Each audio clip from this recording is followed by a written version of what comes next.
प्रणाम प्रणाम, जय हिंद। मिस शर्मा। हेलो।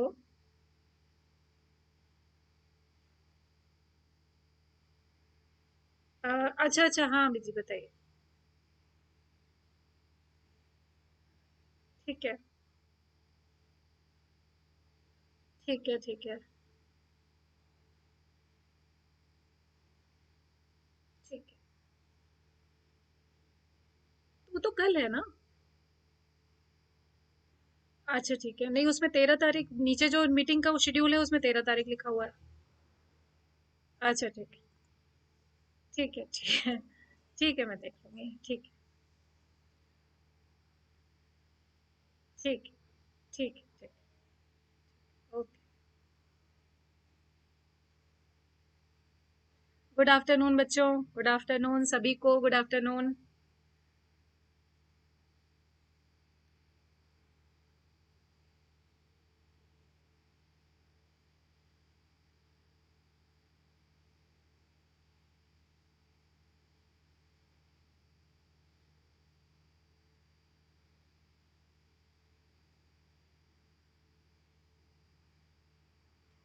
नमस्ते नमस्ते सभी को, मैं बिल्कुल ठीक हूँ शरद।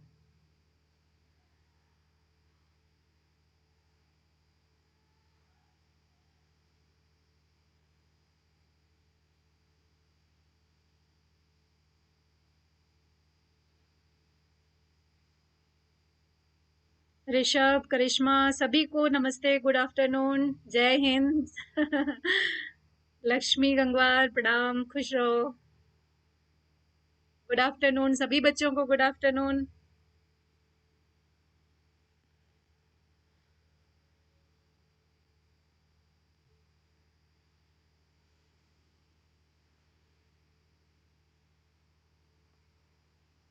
गुड आफ्टरनून प्रगति। हाँ Rishabh, looking good. Okay, thank you.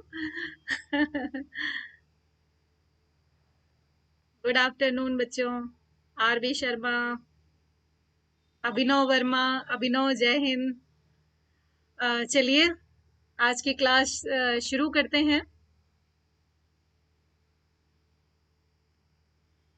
जो इकोनॉमिक डेवलपमेंट का तीसरा पार्ट है।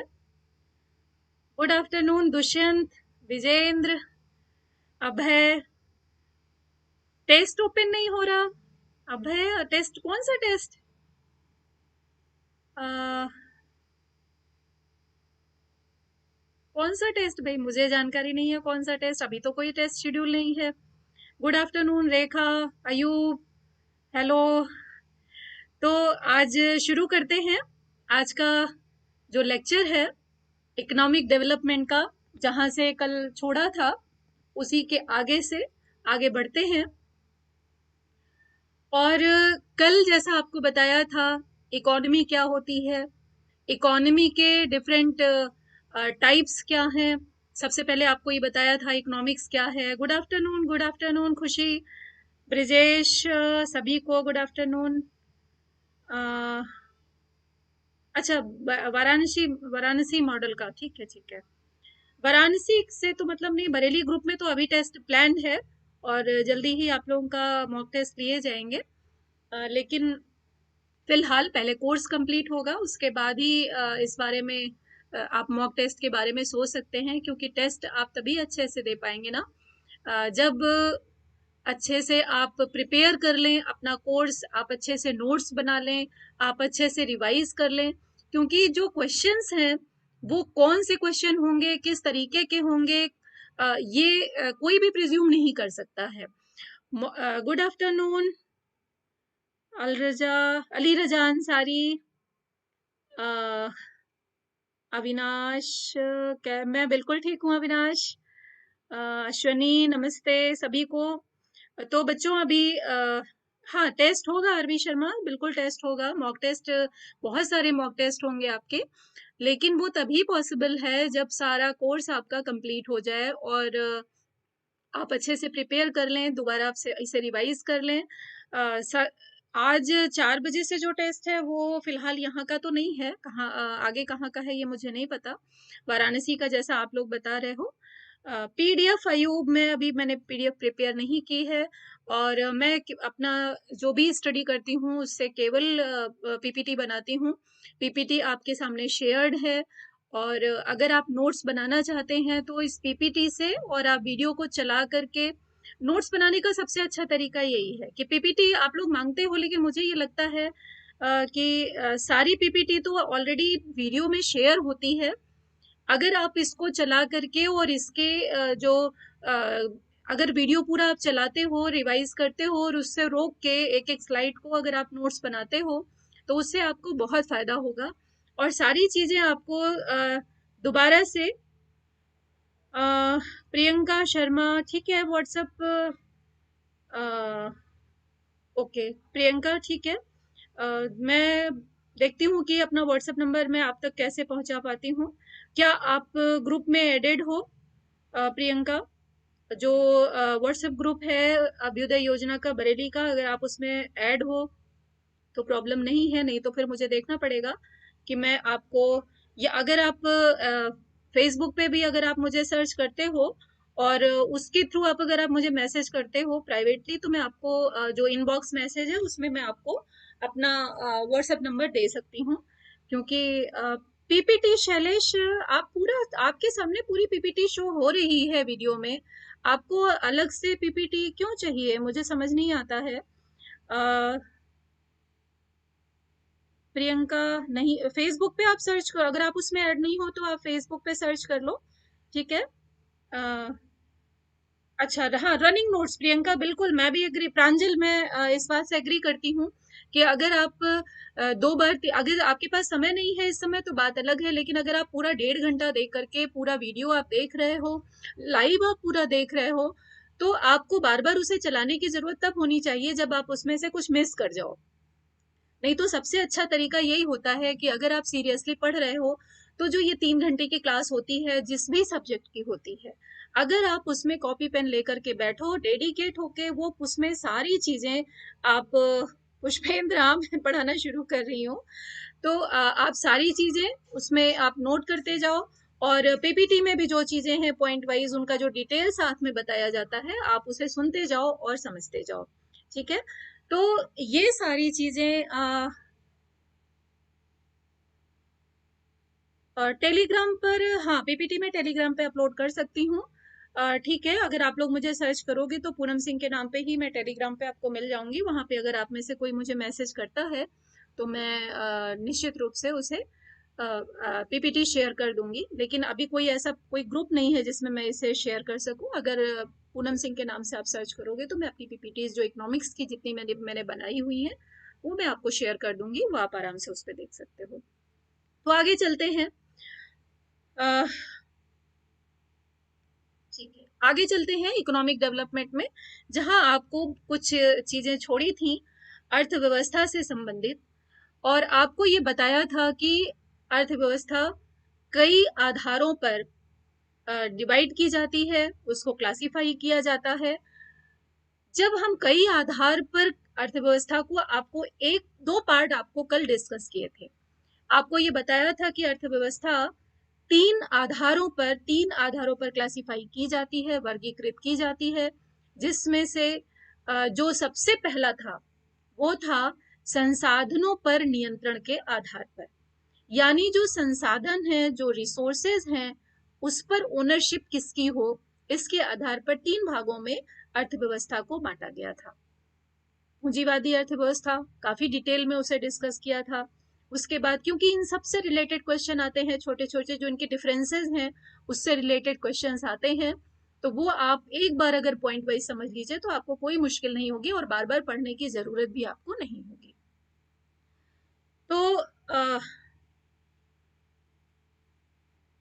हाँ, फेसबुक पे प्रियंका मेरे नाम से है, और मेरी फोटो भी उसमें लगी हुई है, तो आपको सर्च करने में बहुत ज्यादा दिक्कत नहीं आएगी फेसबुक पे। मेरी ग्रीन साड़ी में फोटो है, आप उस पर सर्च कर सकते हो और वहां से आप मुझे मैसेज कर देना। तो उसके बाद आपको ये बताया था पूंजीवादी अर्थव्यवस्था क्या है, समाजवादी अर्थव्यवस्था क्या है। Snehal, good afternoon.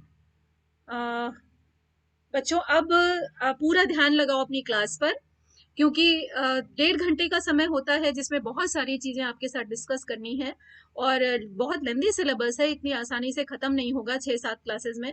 तो अभी पूरा ध्यान आप इस पर लगाओ, फिर बाकी सारी चीजें अभी जब क्लास हो जाएगी उसके बाद फिर हम डिस्कस कर लेंगे।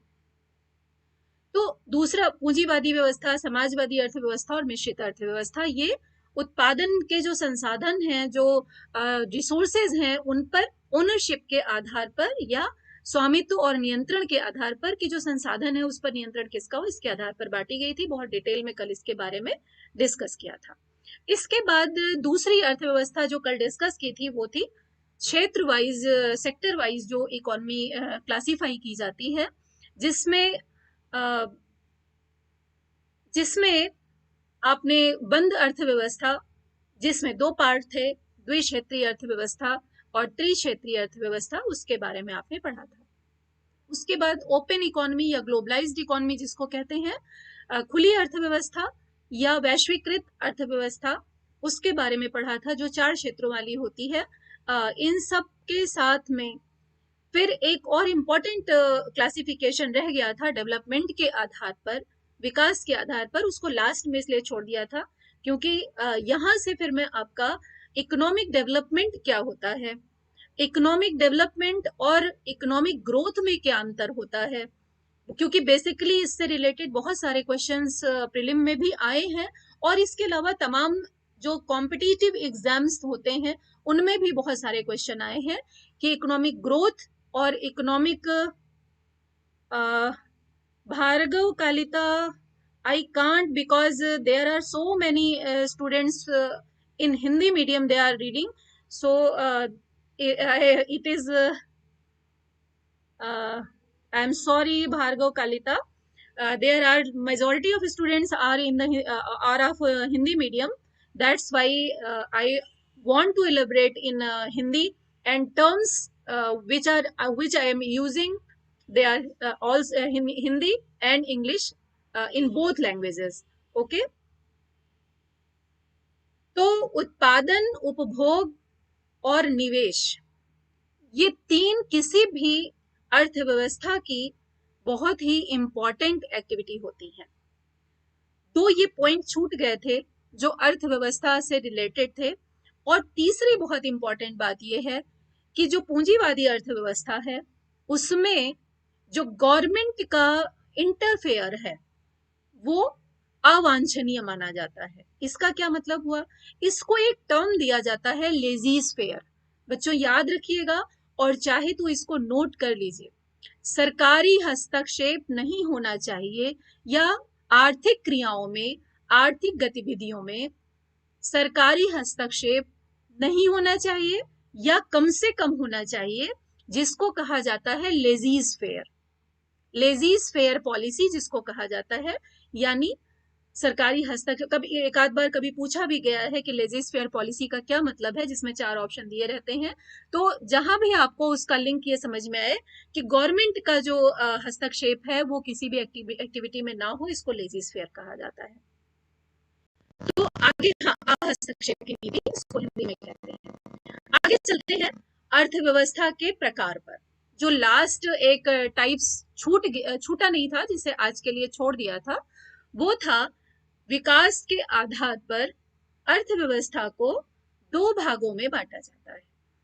कल आपको बताया था कि विकास के आधार पर विकसित, अल्प विकसित और विकासशील, ये 3 कैटेगरीज होती हैं, लेकिन मोस्टली विकसित अर्थव्यवस्था और अविकसित अर्थव्यवस्था या विकासशील अर्थव्यवस्था, ये 2 ही क्लासिफिकेशन किए जाते हैं। जो अंडर डेवलप्ड इकोनॉमी है उसको भी डेवलपिंग इकोनॉमी के कैटेगरी में ही रखा जाता है। तो इसीलिए 2 पार्ट किए जाते हैं, एक विकसित अर्थव्यवस्था और दूसरा अल्प विकसित या विकासशील अर्थव्यवस्था। विकासशील अर्थव्यवस्था में ही अलग अलग स्तर होते हैं। विकासशील अर्थव्यवस्था में ही जब जो कम डेवलप होते हैं वो अल्प विकसित में आ जाते हैं, जो मीडियम लेवल में होते हैं वो अंडर डेवलप्ड में आ जाते हैं, और जो ज्यादा डेवलप हो जाते हैं वो विकासशील या विकासशील के उच्च स्तर पर आ जाते हैं। तो उसमें अलग अलग लेवल भले हो सकते हैं, लेकिन मुख्य रूप से दो ही दो ही दो ही कैटेगरी में इसको डिवाइड किया जाता है। एक विकसित यानी डेवलप्ड इकोनॉमी, और दूसरा विकासशील यानी अभी आगे जिसको बताएंगे विकासशील या डेवलपिंग इकोनॉमी। अब प्रश्न ये उठता है कि इसको डिवाइड करने का आधार क्या है। तो एक चीज बिल्कुल क्लियर है कि विकसित और विकासशील, सबसे इंपॉर्टेंट बात यह है कि ये दोनों तुलना के आधार पर ये डिवाइडेशन किया जाता है। ये क्लासिफिकेशन जो है ये तुलना के आधार पर किया जाता है, यानी इनको कंपेयर किया जाता है। एक रिलेटिव टर्म्स हैं ये, और इसे एब्सोल्यूट तरीके से हम नहीं देख सकते। अगर हम ये सोचें कि हम निरपेक्ष तरीके से इसे देख ले तो पॉसिबल नहीं है। विकसित कौन है और कौन नहीं है, जब तक तुलना नहीं की जाती एक देश की दूसरे देश से, तब तक ये कंपैरिजन नहीं हो सकता कि कौन किस कैटेगरी में आता है। तो जब भी कोई आधार तय होता है, कोई भी बेस बनाया जाता है, तो उस बेस में विकसित और अल्प विकसित को मेजर करने के लिए रिलेटिव टर्म्स में उसे देखा जाता है, तुलनात्मक रूप से उसे देखा जाता है, जिसके आधार पर यह तय किया जाता है कि कौन सी अर्थव्यवस्था विकसित में आ रही है और कौन सी अल्प विकसित में। तो आर्थिक सामाजिक दृष्टि से जो उन्नत हो, है ना, जो इकोनॉमिकली सोशली एडवांस्ड कंट्रीज हैं, और ऐसी ऐसी अर्थव्यवस्था जिसमें जनसंख्या वृद्धि की दर बहुत कम हो, यानी जो पॉपुलेशन ग्रोथ है, पॉपुलेशन की बात मैं नहीं कर रही। अगर हम पॉपुलेशन की बात करेंगे तो इसमें तो चीन जो है फिर तो बहुत पिछड़ी अर्थव्यवस्था में आ जाएगा। पॉपुलेशन नहीं, पॉपुलेशन ग्रोथ। पॉपुलेशन ग्रोथ अगर कम होती है और इसके अलावा per capita income, consumption level, बचत का स्तर, सेविंग लेवल और इन्वेस्टमेंट, ये सब अगर हाई होते हैं, उपभोग ज्यादा होता है, बचत ज्यादा होती है, विनियोग ज्यादा होता है, ये सब चीजें अगर हाई लेवल पर होती हैं, जो बहुत इंपॉर्टेंट वेरिएबल्स हैं, जिनको हम कहते हैं कि ये इकोनॉमी के बड़े इंपॉर्टेंट वेरिएबल्स हैं, अगर ये वेरिएबल्स हाई लेवल पर होते हैं तो ऐसा माना जाता है कि वो विकसित अर्थव्यवस्था है। लेकिन बात फिर वहीं पर आ जाती है, हाई लेवल या लो लेवल, ये क्या है? तुलना है।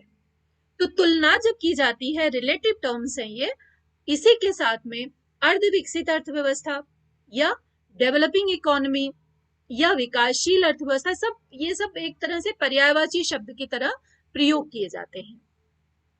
तो ये कौन सी अर्थव्यवस्थाएं होती है? जो इकोनॉमिकली और सोशली पॉइंट ऑफ व्यू से कंपैरेटिवली विकसित अर्थव्यवस्था के, जैसे अगर हम भारत की तुलना जब करते हैं अमेरिका से, तभी तो हमें ये लगता है ना कि हमारा देश जो है वो अमेरिका की तुलना में अर्ध विकसित है। लेकिन अगर हम अपनी तुलना किसी साउथ अफ्रीकन कंट्री से करते हैं, मान लो सपोज करो हम सोमालिया से करते हैं, तो हमें लगता है कि सोमालिया एक ऐसा देश है जो हमसे भी ज्यादा पिछड़ा हुआ है। तो यहाँ पर क्या है, देशों की तुलना की जा रही है, अर्थव्यवस्थाओं की तुलना की जा रही है। तुलना के आधार पर यह बताया जा रहा है कि इकोनॉमिकली और सोशली कौन ज्यादा डेवलप है, कहाँ पर जनसंख्या वृद्धि की दर ज्यादा है, किसकी अपेक्षा। तो जहां पर तुलना की जाती है जनसंख्या वृद्धि दर की, और जो बचत और उपभोग और विनियोग का स्तर है, पर कैपिटा इनकम है, अगर इन सब की तुलना करते हुए एक कंपैरिजन किया जाता है, तब ये कहा जाता है कि कौन सा देश विकसित कौन सी कंट्री विकसित इकोनॉमी में, अर्थव्यवस्था में आती है, डेवलप्ड इकोनॉमी में आती है, और कौन सी अंडर डेवलपमेंट। तो जब विकास के आधार पर ये क्लासिफिकेशन किया जाता है, तो निश्चित रूप से हमारे लिए ये भी जानना बहुत जरूरी है कि फिर ये आर्थिक विकास है क्या, जिसको पाने के लिए सारे देश लगे हुए हैं, जिसको पाने के लिए सभी कोशिश कर रहे हैं कि उसका हाईएस्ट लेवल, जो आर्थिक विकास का हाईएस्ट लेवल है, वो मिल जाए, और जो आर्थिक विकास का सबसे प्रमुख जो शिखर है वहां पहुंचा जाए।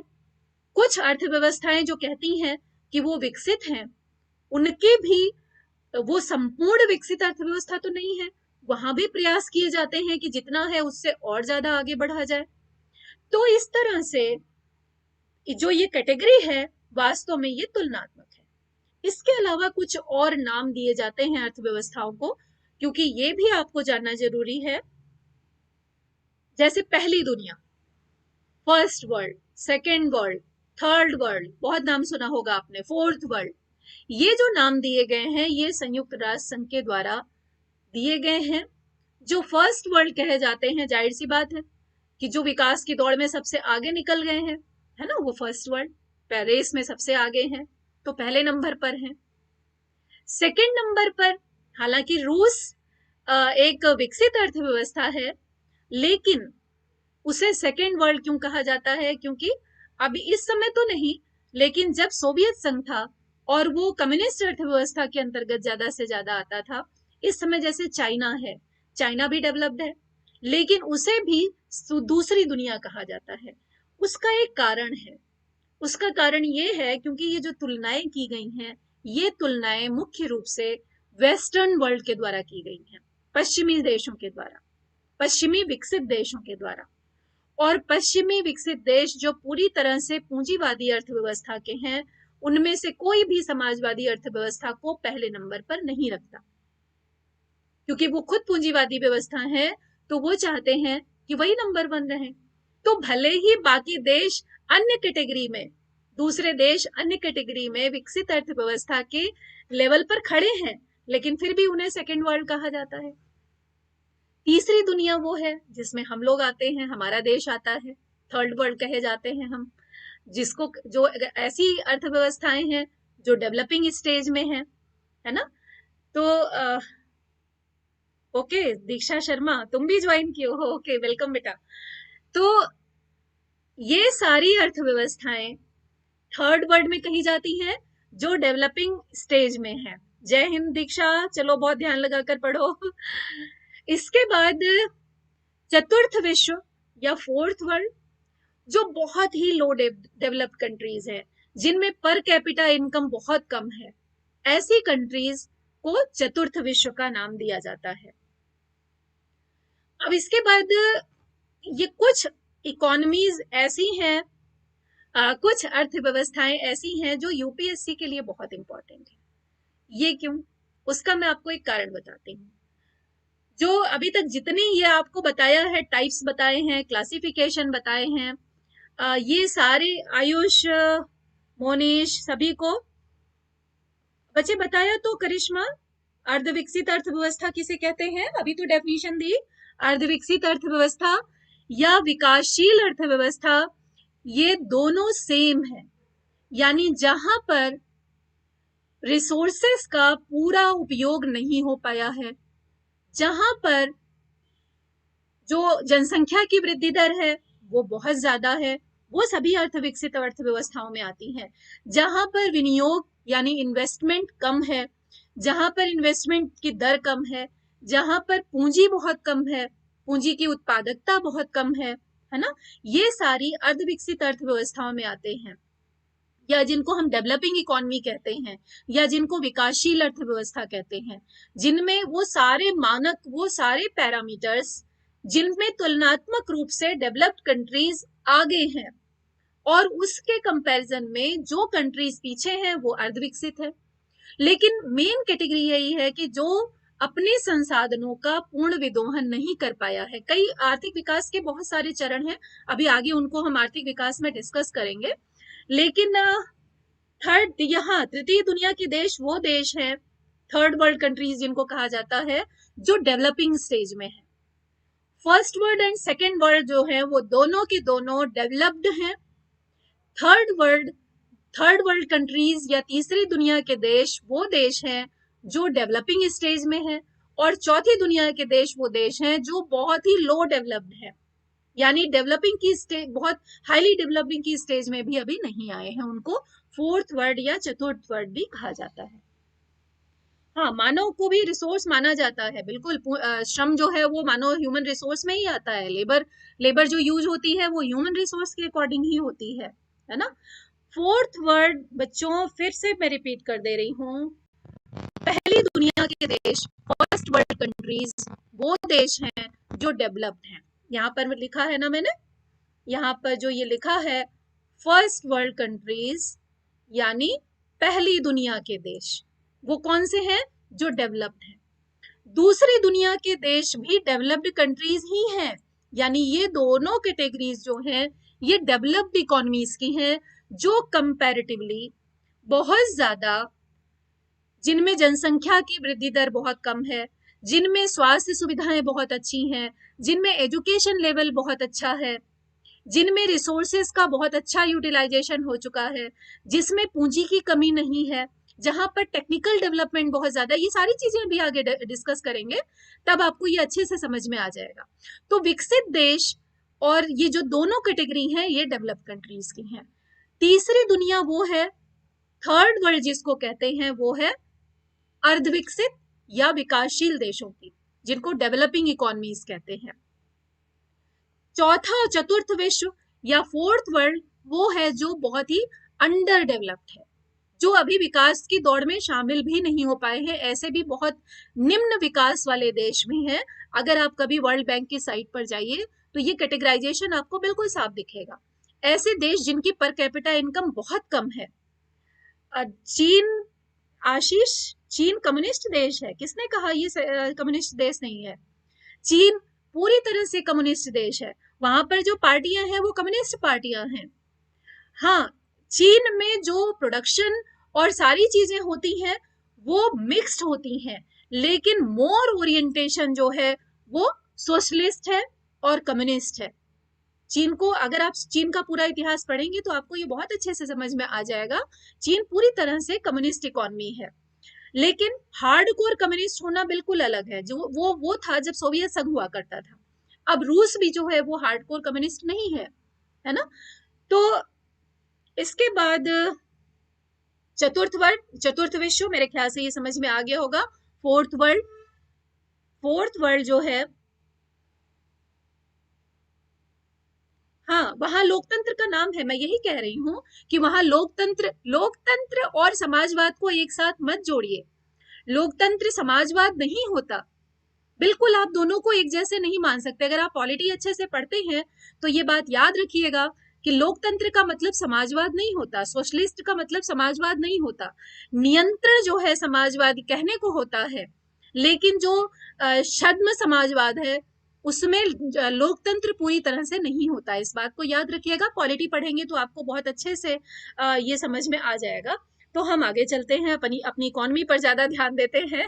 जो पॉलिटी है वो आप पॉलिटी में बहुत अच्छे से डिस्कस कर सकते हैं। तो अब इसके बाद आते हैं, जितना अभी तक ये सारा डिस्कशन किया था ये सारा किस पर आधारित है? ट्रेडिशनल क्लासिफिकेशन पर।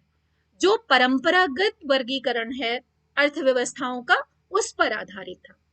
अभी यहाँ पर जो इकोनॉमी की क्लासिफिकेशन मैं आप लोगों को बताने जा रही हूँ, कनिष्क, केसरी, कम्युनिस्ट या डेमोक्रेटिव। कम्युनिस्ट और डेमोक्रेटिव को आप एक साथ मत मिलाइए बच्चों। आप दोनों को क्यों मिला रहे हैं? दोनों को आप एक साथ मत मिलाइए। आप इसको, जब आप पॉलिटी पढ़ेंगे ना तो पॉलिटी में आप इस क्वेश्चन को पूछिएगा, क्योंकि अगर मैं यहाँ पर आपको पॉलिटी इसके साथ बताने लगूंगी तो फिर बड़ी प्रॉब्लम होगी और फिर मैं अपना जो इकोनॉमी है वो मैं पूरी नहीं कर पाऊंगी। तो अभी आप इकोनॉमी पर फोकस करिए। इसके बाद पॉलिटी जो है वो अगर लिंक कहीं जरूरत पड़ी तो मैं आपको बताऊंगी। यूपीएससी के पॉइंट ऑफ व्यू से जो मॉडर्न क्लासिफिकेशन है वो आपको समझना बहुत जरूरी है कि कौन कौन सी ऐसे नाम दिए गए हैं, क्योंकि अब अर्थव्यवस्थाओं के बहुत अलग अलग तरह के नाम दिए गए हैं। तो जो ये अलग अलग नाम हैं इनको भी हमें समझना चाहिए। जैसे सबसे एक बड़ी इंपॉर्टेंट क्लासिफिकेशन है ग्रे इकोनॉमी, है ना, जिसको कहते हैं स्लेटी अर्थव्यवस्था या ग्रे अर्थव्यवस्था। ग्रे रंग जो होता है हम जानते हैं कि वो क्लियर नहीं होता है। क्योंकि ग्रे रंग बिल्कुल क्लियर नहीं होता है, इसका मतलब जब अर्थव्यवस्था में एक ऐसा कोई सेक्टर डेवलप हो जाता है जो बड़ा इनफॉर्मल होता है। इनफॉर्मल का मतलब होता है यानी ये कहीं पर रजिस्टर्ड नहीं होते, इनकी जो एक्टिविटीज होती हैं वो रजिस्टर्ड नहीं होती, ना उन पर कोई टैक्स लगता है, ना ही ये मॉनेटराइज्ड होते हैं, यानी मॉनेटरी सिस्टम में ये पूरी तरह से आते नहीं है, जिसकी वजह से जो मॉनेटरी पॉलिसी है या फिस्कल पॉलिसी है उसका एक बड़ा हिस्सा इन पर लागू नहीं होता। इसका क्या मतलब हुआ, इसे एक एग्जाम्पल से समझते हैं। जैसे मान लीजिए कि जैसे रेहड़ी वाले हैं या पटरी पर बैठने वाले जो वेंडर्स हैं, अगर वो रजिस्ट्रेशन अपना नहीं कराते, वो इनफॉर्मल सेक्टर में आते हैं। इसके अलावा बड़े सारे क्राफ्ट्समैन होते हैं, अगर वो कोई रजिस्ट्रेशन नहीं कराते लेकिन सारे इकोनॉमिक एक्टिविटीज तो वो भी कर रहे हैं। सब्जी वाले हैं, अगर वो सब्जी बेच रहे हैं तो किसी प्रकार का कोई रजिस्ट्रेशन नहीं करा रहे हैं, तो ये सब इनफॉर्मल सेक्टर है। फॉर्मल सेक्टर वो होता है जो बाकायदा रजिस्ट्रेशन के साथ गवर्नमेंट की पूरी पैनोरमा के अंतर्गत आता है। लेकिन ये इकोनॉमी का इनफॉर्मल सेक्टर बहुत बड़ा पार्ट है और लगभग हर इकोनॉमी का है, ऐसा नहीं है कि केवल भारत का है। फॉर्मल और इनफॉर्मल सेक्टर दोनों हर इकोनॉमी का पार्ट होते हैं, कहीं पर ज्यादा और कहीं पर कम। तो इनफॉर्मल सेक्टर जो होता है उसको ग्रे इकोनॉमी के अंतर्गत रखा जाता है, क्योंकि इसकी एक्टिविटी बिल्कुल क्लियर नहीं होती है, रजिस्टर्ड नहीं होती है, काउंटेड नहीं होती है, मॉनेटरी सिस्टम में ये इन्वॉल्व नहीं हो पाती उस तरह से जैसा गवर्नमेंट चाहती है। तो याद रखिएगा, ग्रे इकोनॉमी मतलब इनफॉर्मल सेक्टर। क्योंकि आपको जनरली बहुत ज्यादा डिटेल में आपको नहीं कर रही हूं, क्योंकि बहुत ज्यादा डिटेल आपको जरूरत नहीं है, क्योंकि मेंस प्री में बहुत ज्यादा इनका डिटेलिंग की आवश्यकता आपको नहीं है। तो ग्रे इकोनॉमी मतलब इनफॉर्मल सेक्टर। दूसरी तरह की इकोनॉमी है जिसको बहुत ज्यादा इस समय नाम दिया जाता है ब्लू इकोनॉमी। तो ऐसी इकोनॉमी या ऐसी अर्थव्यवस्था जिसका एक पार्ट समुद्र के संसाधनों पर ज्यादा निर्भर करता है, ऐसी इकोनॉमी को ब्लू इकोनॉमी कहते हैं।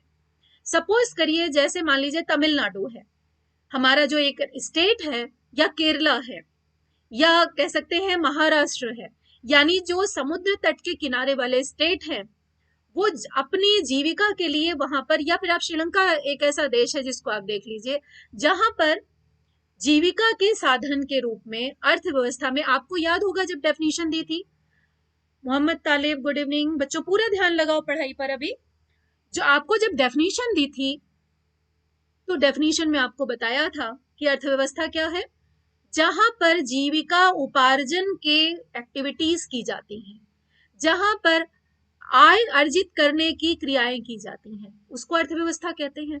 तो जहां पर अर्थव्यवस्था समुद्र के संसाधन पर ज्यादा निर्भर है, कोई अर्थव्यवस्था किसी एक संसाधन पर निर्भर नहीं हो सकती, वहां पर उससे उत्पादन के सारे संसाधनों का यूज करना होता है। लेकिन जहां पर रिसोर्सेज जो हैं वो ज्यादा से ज्यादा समुद्री क्षेत्र पर आधारित है, तो ऐसी इकोनॉमी को कहते हैं ब्लू इकोनॉमी, है ना। ऐसे संसाधन जहां पर मछली पालन ज्यादा होता है, जहां पर मछुआरों की संख्या ज्यादा है आय उपार्जन के लिए, यानी ऐसी इकोनॉमी में जहां पर समुद्री संसाधनों का बहुत ज्यादा योगदान है। ऐसी जहां पर समुद्री केवल मछली उत्पादन नहीं, जहां पर पेट्रोलियम और रिफाइनरी बहुत ज्यादा समुद्री क्षेत्र से निकाली जा रही है। तो जब जो डिपेंडेंट है ज्यादा से ज्यादा ब्लू इकोनॉमी पर, उसको वो अर्थव्यवस्थाएं हैं जो निर्भर करती हैं समुद्री संसाधनों पर। एक तीसरे तरह के बड़ा नाम आजकल चर्चा में है, गिग इकोनॉमी। गिग इकोनॉमी ये भी आपसे पूछा जा सकता है। तो गिग इकोनॉमी क्या है? जब अर्थव्यवस्थाएं पूंजीवादी अर्थव्यवस्था की ओर ओरिएंटेड होती हैं, और तो गिग इकोनॉमी का भी एक छोटा सा सेक्टर डेवलप हो जाता है। ये क्या है? ये एक फ्री मार्केट सिस्टम है, जहां पर जो लेबर है, लेबर जो एम्प्लॉयमेंट किया जाता है, वो परमानेंसी की ओर नहीं होता, यानी श्रम शक्ति का जो एम्प्लॉयमेंट है वो परमानेंट नहीं होता, जैसे किसी तरह ज्यादातर टेम्परेरी होता है, फ्रीलांस जॉब जो इसको कही जाती है।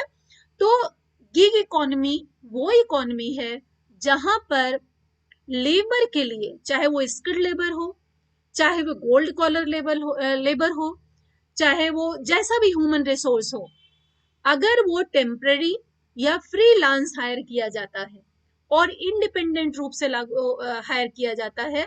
क्यों?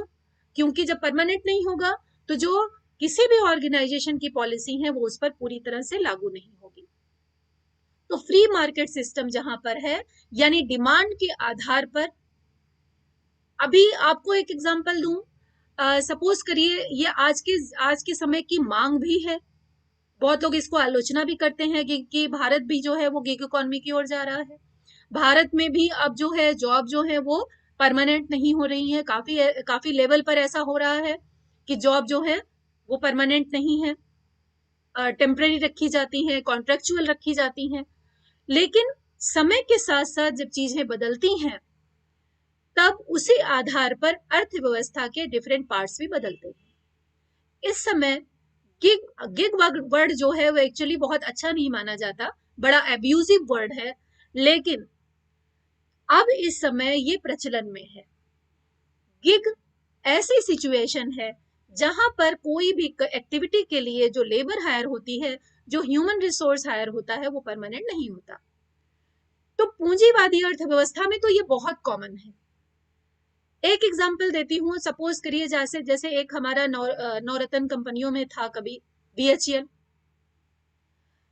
अगर भारत हैवी इलेक्ट्रिकल लिमिटेड के पास इस समय मान लीजिए कोई प्रोजेक्ट नहीं है, काम करने के लिए बहुत ज्यादा काम नहीं है, लेकिन 100 ऐसे परमानेंट मेंबर हैं जो वहां पर काम कर रहे हैं, सैलरी उनको देनी ही है, सैलरी हाइक होता ही होता है।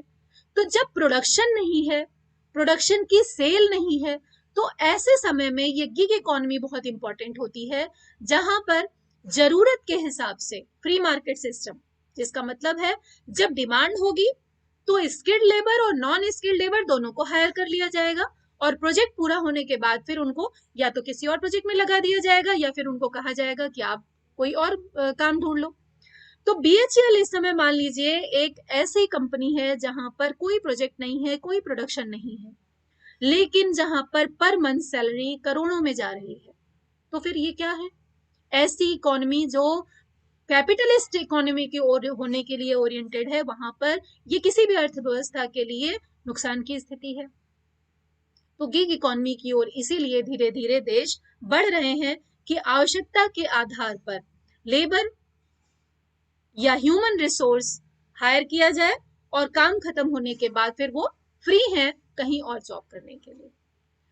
तो ये आलोचना और समालोचना नहीं करेंगे, सिर्फ समझना ये जरूरी है कि ये इसका मतलब क्या है, या इस प्रकार की अर्थव्यवस्थाओं का मतलब क्या है।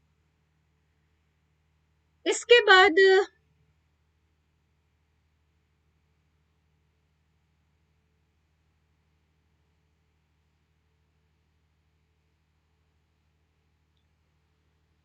बाद नेक्स्ट है ग्रीन इकोनॉमी। आजकल ये टर्म भी बहुत पॉपुलर है। ग्रीन इकोनॉमी आप डिटेल में पढ़ेंगे जब मैं आपको सस्टेनेबल डेवलपमेंट पढ़ाऊंगी। अभी डेवलपमेंट के तमाम सारे पार्ट्स हैं जिनको आपको सस्टेनेबल डेवलपमेंट अगले लेक्चर में जब मैं आपको बताऊंगी तब आपको बताऊंगी। ग्रीन इकोनॉमी जो है वो ऐसी इकोनॉमी है जहां जो लो कार्बन, रिसोर्स इफिशियंट और सोशली इंक्लूसिव, यानी ये 3 टर्म बहुत इंपॉर्टेंट है ग्रीन इकोनॉमी के लिए, और ये तीनों आपके प्री के लिए बहुत इंपॉर्टेंट है, याद रखिएगा ये तीनों शब्द।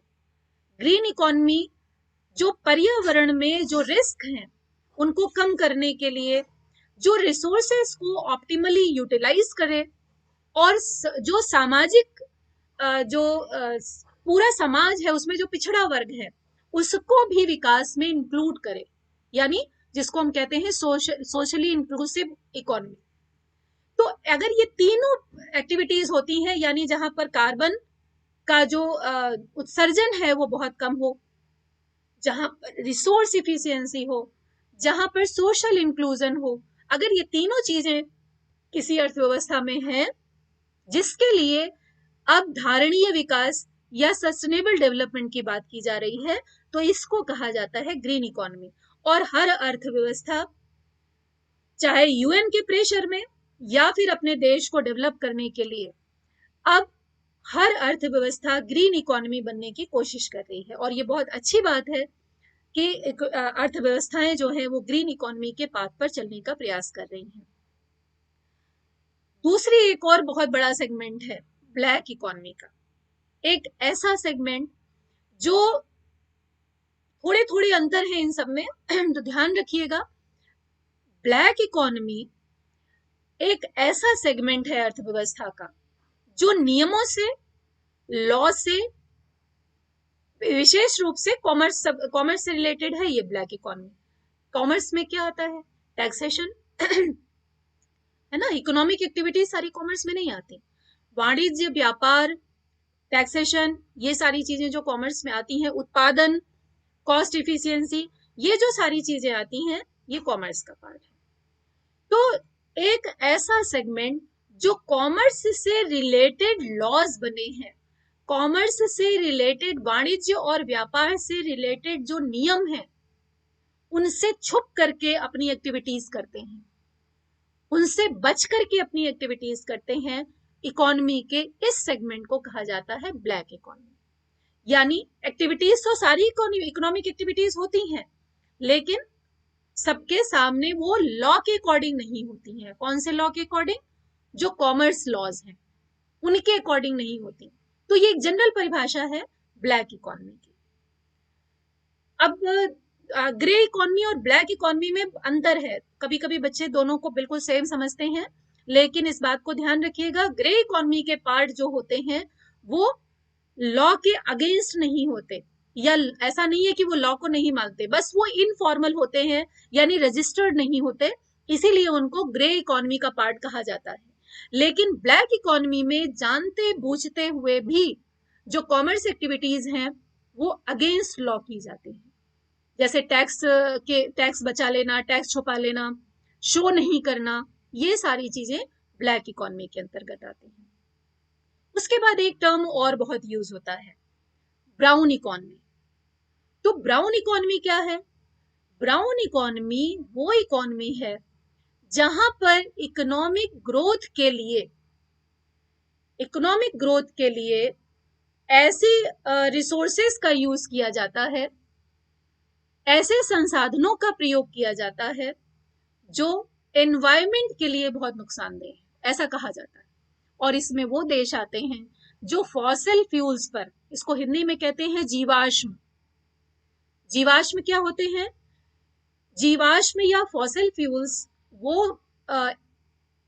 तत्व होते हैं जो बहुत समय पहले, जब पृथ्वी का निर्माण हुआ होगा, तो उस समय वो जमीन के नीचे दब गए होंगे, उसमें पेड़ पौधों के अस्तित्व भी होंगे, है ना, जमीन के नीचे जो पशु पक्षी हैं, जो वनस्पतियां हैं, जो पेड़ पौधे हैं, जब ये जमीन के नीचे दब जाते हैं तो इनका अपघटन होता है। और जब इनका अपघटन होता है तो उसकी वजह से कार्बनिक पदार्थ निकलते हैं, और ये कार्बनिक पदार्थ ही कहलाते हैं फॉसिल फ्यूल्स, जिसमें एक बड़ा इंपॉर्टेंट फैक्टर है कोयला, जो लगभग हर देश में अवेलेबल होता है, पेट्रोलियम पदार्थ हैं, नेचुरल गैसेस हैं, ये सारी चीजें जीवाश्म कही जाती हैं। तो जो इकोनॉमी अपने डेवलपमेंट के लिए पूरी तरह से फॉसिल फ्यूल्स पर यानी पेट्रोलियम पर निर्भर हो, जैसे आप इसमें रख सकते हैं पेट्रोलियम उत्पादक देशों को, जो जिनकी पूरी की पूरी इकोनॉमी पेट्रोलियम पदार्थों पर निर्भर है, लेकिन प्रॉब्लम वही है। अब ये कहा जाता है कि ये इन्वायरमेंट के लिए अच्छी क्यों नहीं है? उसका कारण ये है कि अगर जो ये संसाधन है, जो फॉसिल फ्यूल्स हैं, ये पूरी तरह से इतने ज्यादा बल्क में तो है नहीं, संसाधन तो ये सीमित है, और जब ये समाप्त हो जाएंगे, अब कभी आप सोच करके देखिए कि जो ये कंट्रीज हैं जो पेट्रोलियम पदार्थों पर पूरी तरह से निर्भर है, मान लीजिए ओपेक कंट्रीज हैं, अगर ये पूरी तरह से पेट्रोलियम पदार्थों पर निर्भर है, यहाँ पर और चीजों का प्रोडक्शन अगर नहीं हो रहा है, और जब पेट्रोलियम संसाधन खत्म हो जाएगा फिर क्या होगा? तो ये अर्थव्यवस्थाएं तो ध्वस्त हो जाएंगी। लेकिन फिलहाल वो तो अलग डिस्कशन का विषय है। ब्राउन इकोनॉमी वो इकोनॉमी है जो इन फॉसिल फ्यूल्स पर पूरी तरह से निर्भर है। तो जितने तेल उत्पादक अर्थव्यवस्थाएं हैं वो इस पर निर्भर हैं। भारत भी कुछ हद तक, चूंकि कोयला उत्पादन बहुत अधिक मात्रा में करता है, जितना भी करता है, तो उसका भी एक हिस्सा जो है वो ब्राउन इकोनॉमी के अंतर्गत आता है। इसके अलावा एक टर्म आजकल और बहुत यूज होता है, वो है लीनियर इकोनॉमी। लीनियर इकोनॉमी यानी सीधी रेखा में चलना, लौट के वापस नहीं आना, सीधी लाइन में चलते चले जाना। ये क्या है? ये वो इकोनॉमी है जहां पर संसाधनों को यूज एंड थ्रो किया जाता है। यूज एंड थ्रो, यानी एक बार आपने संसाधन को यूज कर लिया, किसी कच्चे माल को, और दोबारा फिर उसे यूज नहीं किया, तो फिर क्या होता है, ऐसी इकोनॉमी में वो संसाधन धीरे धीरे धीरे धीरे समाप्त होने जाते हैं। इसीलिए इसको मैंने रेड से कर रखा है। ये अर्थव्यवस्था किसी भी स्थिति में अच्छी नहीं मानी जाती। इसीलिए अब सारी अर्थव्यवस्थाएं ये कोशिश कर रही हैं, बिल्कुल हाइड्रोजन को अब तो नए नए संसाधन तो ढूंढने ही पड़ेंगे, और हर अर्थव्यवस्था कोशिश यही कर रही है कि नए फ्यूचर फ्यूल, बिल्कुल फ्यूचर फ्यूल के रूप में अब हाइड्रोजन को रख रहे हैं, लेकिन फिर उससे अलग प्रॉब्लम अगर हो सकता है भविष्य में खड़ी हो जाए। तो जैसे जब कोयले के इंजन चलते थे तो उनकी अपनी समस्या थी, फिर डीजल के इंजन आए तो उनकी अपनी समस्याएं आई, फिर बिजली के इंजन आए तो उनकी अपनी समस्याएं हैं। तो ये समस्याएं तो चलती रहेंगी, लेकिन लीनियर इकोनॉमी जहां पर संसाधनों को दोबारा इस्तेमाल नहीं किया जाता, ये स्थिति किसी भी अर्थव्यवस्था के लिए अच्छी नहीं होती। और ज्यादातर जो कंट्रीज हैं, ज्यादातर देश हैं, वो अभी भी लीनियर इकोनॉमी के अंतर्गत ही आ रहे हैं, जिसमें सबसे बड़ा एग्जाम्पल दिया जाता है प्लास्टिक का, कि प्लास्टिक को यूज तो किया जा रहा है, लेकिन जहां जहां जिस जिस इकोनॉमी में उसको रिसाइकिल नहीं किया जा रहा है, वो सब लीनियर इकोनॉमी के पार्ट हैं। इसके बाद आते हैं दूसरी, इसी का एक अपोजिट वर्जन है, वो है सर्कुलर इकोनॉमी, जो पूरी तरह से रिसाइकलिंग पर आधारित है। यानी कोई भी जो भी रिसोर्स यूज किया जा रहा है, सपोज करिए पानी है, पानी का सबसे अच्छा एग्जाम्पल ये है कि पानी अगर आप रिसाइकिल करके यूज कर रहे हैं, बरसात का पानी जमीन में फिर दोबारा डाला जा रहा है, जो भी संसाधन यूज किए जा रहे हैं उनको, उनसे उनसे जो कुछ निकल रहा है उसको फिर से दोबारा यूज किया जा रहा है। अगर जो कचरा है, खासतौर से आजकल जैसे जो ई कचरा है उसकी बड़ी बात होती है, जो मेडिकल वेस्ट है उसकी बड़ी बात होती है, क्योंकि मेडिकल वेस्ट बहुत हद तक प्लास्टिक पर निर्भर है। तो ये सारे वेस्टेज को अगर फिर से यूज किया जा सकता है, तो ऐसी इकोनॉमी को सर्कुलर, क्योंकि उसमें सर्कल बनता है ना, जहां से शुरू होते हैं वहीं फिर आ जाते हैं। तो लीनियर इकोनॉमी सीधी चलती चली जाती है, लौट के दोबारा उसे यूज नहीं करती, उस पॉइंट को यूज नहीं करती। तो ये दोनों एक दूसरे से लिंक है, और हर अर्थव्यवस्था लीनियर इकोनॉमी से सर्कुलर इकोनॉमी की ओर जाने का प्रयास कर रही है, और यही अर्थव्यवस्थाओं के लिए अच्छी बात है। एक और टर्म यूज होता है यूपीएससी के पॉइंट ऑफ व्यू से, ये जो नए नए टर्म है वो मैं आपको बता रही हूँ। एक और टर्म यूज होता है शैडो इकोनॉमी, छाया अर्थव्यवस्था या प्रतिबिंब अर्थव्यवस्था। ये शैडो इकोनॉमी क्या है, इसको अंडरग्राउंड इकोनॉमी भी कहते हैं, इनफॉर्मल इकोनॉमी भी कहते हैं, और पैरेलल इकोनॉमी भी कहते हैं। यानी सभी कार्य, आर्थिक क्रियाएं, सारे व्यवसायिक लेन देन, इस तरह की आर्थिक गतिविधियां जो शो नहीं की जाती। अब आप ये कहोगे कि फिर इसमें और ब्लैक इकोनॉमी में क्या अंतर है? दोनों में अंतर है। दोनों में अंतर ये है कि ब्लैक इकोनॉमी में वो एक्टिविटीज की जाती हैं जो लॉ के अगेंस्ट हैं, और शैडो इकोनॉमी में वो एक्टिविटीज की जाती हैं जो जनरली लॉफुली की जाती हैं, लेकिन छुपा करके की जाती हैं, जैसे करों का भुगतान नहीं करना, है ना। तो ये शैडो इकोनॉमी के पार्ट हैं। अब इसके बाद, ये तो अभी तक जितनी सारी चीजें आपके साथ डिस्कस की, ये थे अर्थव्यवस्था के तमाम रूप और स्वरूप और संरचनाएं, और नए नए क्लासिफिकेशन जो अर्थव्यवस्थाओं के संदर्भ में किए जाते हैं। तो होपफुली आपको ये याद रहेंगे, और अगर अर्थव्यवस्था से रिलेटेड कोई भी प्रश्न आता है तो मैं उम्मीद करती हूँ, क्योंकि एक आध क्वेश्चन जरूर आता है।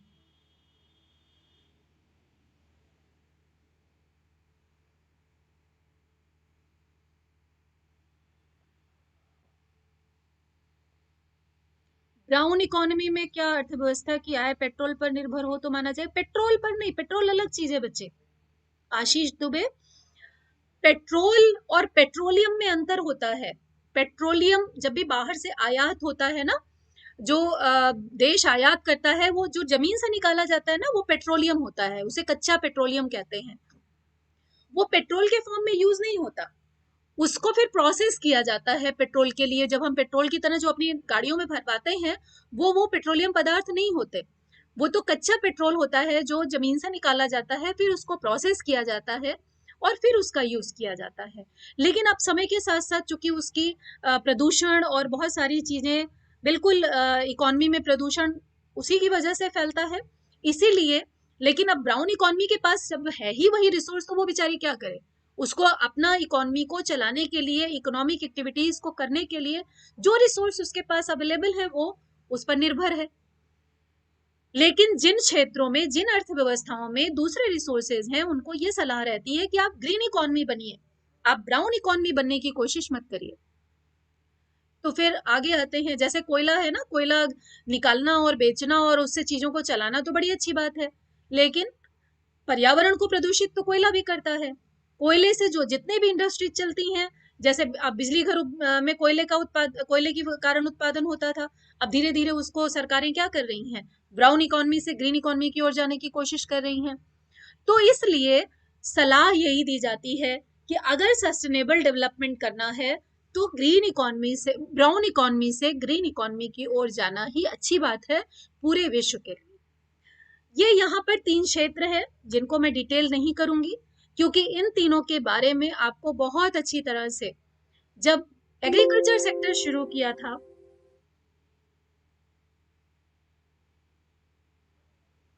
मिनट बच्चों,